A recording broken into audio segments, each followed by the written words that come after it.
Let's talk a little bit about hydrocarbons. Hydrocarbons are among the simplest of organic molecules, and as the name implies, they consist solely of carbon and hydrogen. Or in other words, we can say that they contain no heteroatoms. What do I mean when I say heteroatom?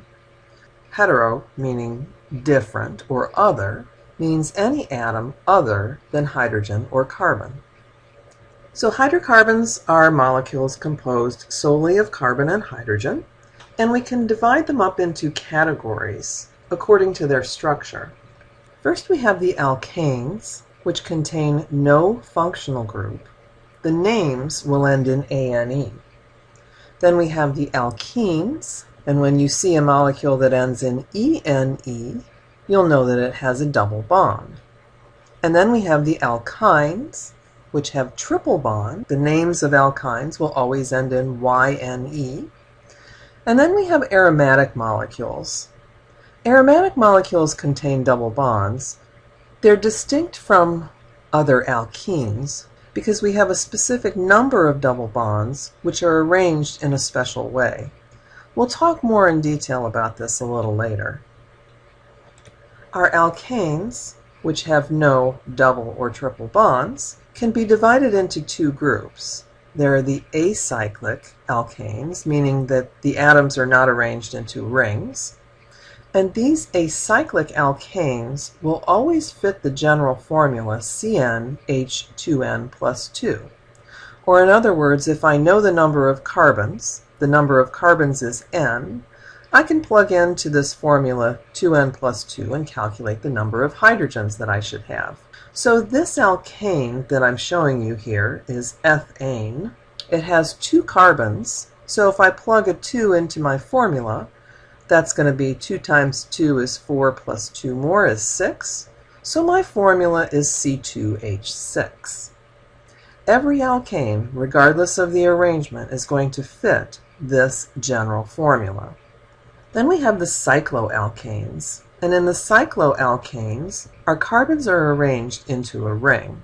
These will fit the general formula CnH2n. For instance, if I have this cycloalkane, which has 4 carbons and 1 ring, if I plug 4 into my general formula, my molecular formula will be C2H8. And if you count up the carbons and the hydrogens, you'll see that this fits. We can say that omega equals 1, or in other words, we have 1 degree of unsaturation. This makes sense because if you think about starting from the acyclic alkane that has 4 carbons, that's this one right here, my formula is going to be CnH2n plus 2, or C4H10. But if I make this bond between these 2 carbons to form the ring, I'm going to have to get rid of 2 hydrogens. So for every degree of unsaturation, we're going to lose 2 hydrogens. So this cycloalkane with 1 ring fits my formula CnH2n. What about alkenes? Alkenes also fit the same formula that we have for cycloalkanes, CnH2n. That's if you have only 1 double bond. If we look at this molecule ethene, you can see that my formula is C2H4, so it fits my general formula, CnH2n. And this also makes sense going from ethane here with no double bonds, my alkane, to 1 double bond. I had to remove 2 hydrogens. So again, I can say that omega equals 1, or I have 1 degree of unsaturation. Or in other words, when compared to the fully saturated alkane, I've lost 2 hydrogens. Next we have the alkynes. Alkynes will end in yne, and alkynes have triple bonds. All of our alkynes, if they have just 1 triple bond, will fit the general formula CnH2n minus 2. And again, this also makes sense because if I'm going from the alkane, fully saturated, to the alkyne, I have to lose 4 hydrogen atoms.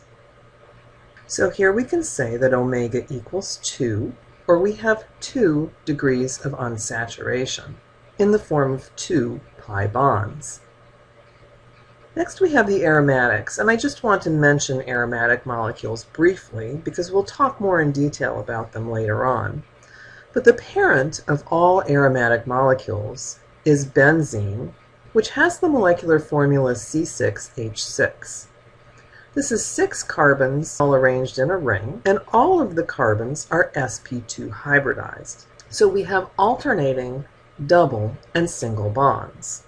We can also have substituted benzenes, so in other words, I can replace one of the hydrogens on benzene with some other group, and I'll just call that group X. So now my formula is C6H5X.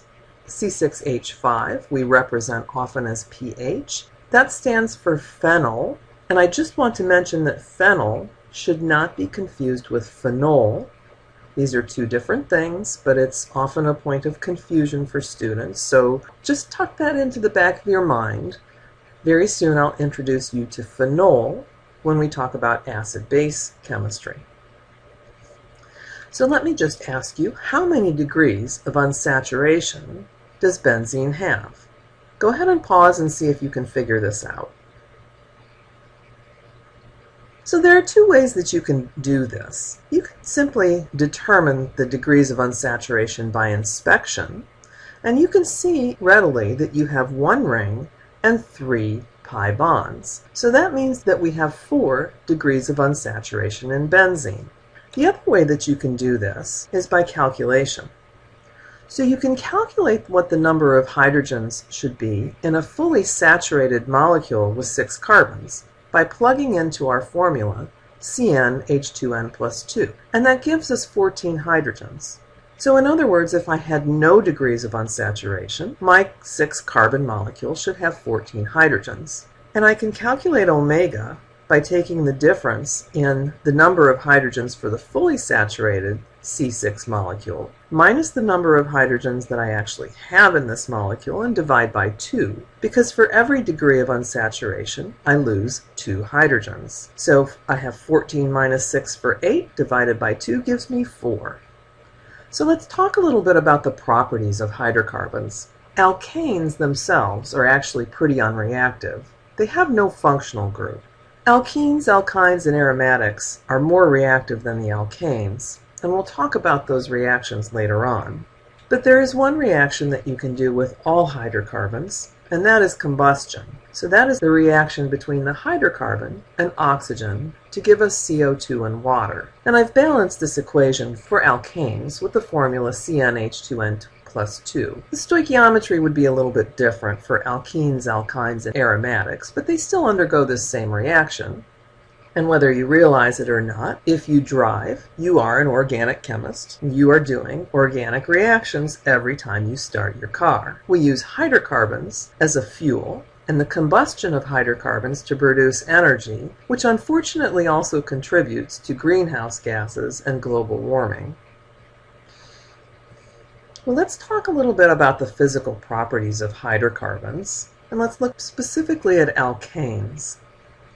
What I'm showing you here is what we call a homologous series of alkanes, or in other words, these alkanes differ by one CH2 group. So as I increase in size by 1 carbon, I'm actually adding CH2s.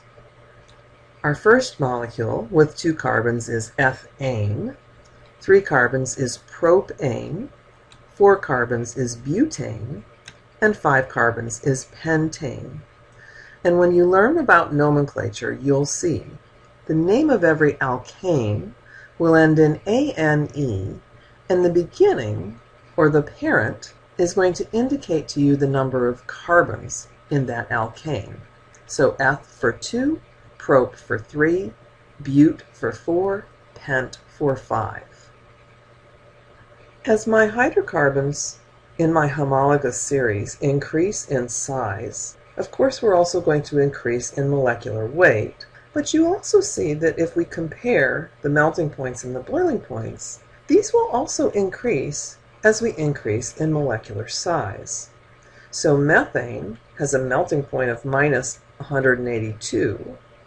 If we go all the way up to icosane, which has 20 carbons, that has a melting point of 37. Or in other words, that's a solid at room temperature. Methane has a boiling point of minus 164, but icosane with 20 carbons has a boiling point of 343. So why do we increase in melting point and boiling point as we increase in size? If you think back to those intermolecular interactions that we talked about earlier, you should recall that molecules composed only of carbon and hydrogen have no polar bonds, and they also cannot form hydrogen bonds. So the only type of intermolecular interactions that hydrocarbons can participate in are van der Waals interactions. And van der Waals interactions increase with molecular size. So if I consider these two molecules, they differ by 2 CH2s, or 2 methylene units. They're also going to differ in their size and in their surface area. Van der Waals interactions, remember, depend on the surface area of the molecule. So if we compare boiling points, we have 36 for our C5H12, or pentane, versus 98 for our C7H16, or heptane. We see the similar trend for melting points. Minus 130 for pentane versus minus 91 for heptane. We represent these molecules as balls and sticks, but that's not really all that realistic. We should actually really think about the surface area of these molecules. And these representations with the mesh are really meant to represent the accessible surface area of the molecules. So you can see that the larger the molecule, the larger that surface area is going to be, the more van der Waals interactions you can have between like molecules.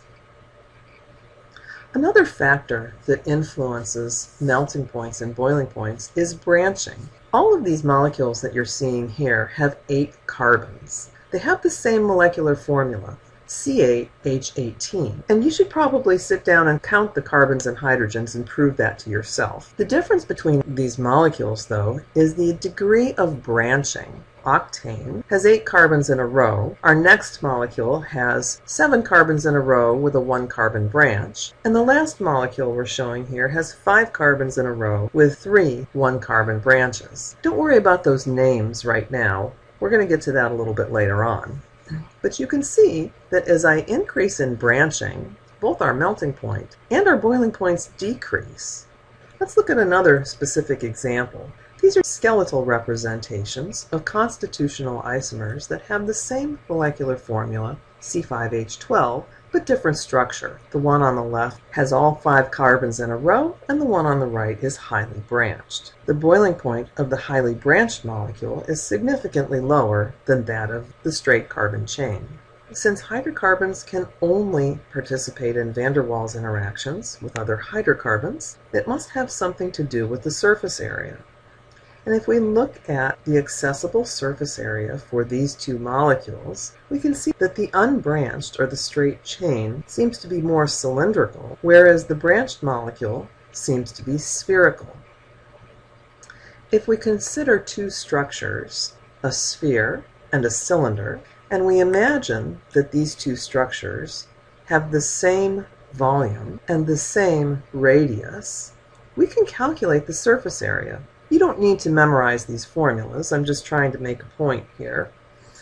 The surface area for our sphere that has a 10 centimeter radius is 1,256 square centimeters, whereas our cylinder, which has an identical volume and an identical radius to our sphere, has a surface area of 1,565 square centimeters. So our sphere has the smaller surface area.